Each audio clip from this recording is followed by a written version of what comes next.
ছবিমণি, ছবিমণি, তবাদা সাহেব আসছে।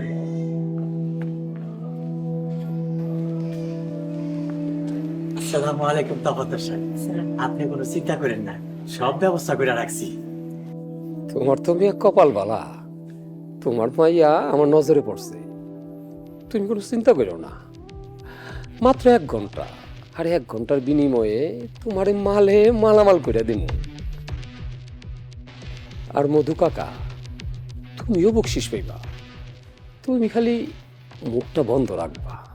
আপনি কোনো চিন্তা করেন না তবাদ্দার সাহেব, আমি চোখেও দেখি নাই, কানেও শুনি নাই। আপনি ভিতরে যান, মাইয়া আমার, কিন্তু সৎ মাইয়া, কোনো অসুবিধা নাই, ভিতরে আছে। বড় দ্বারা বলতেছে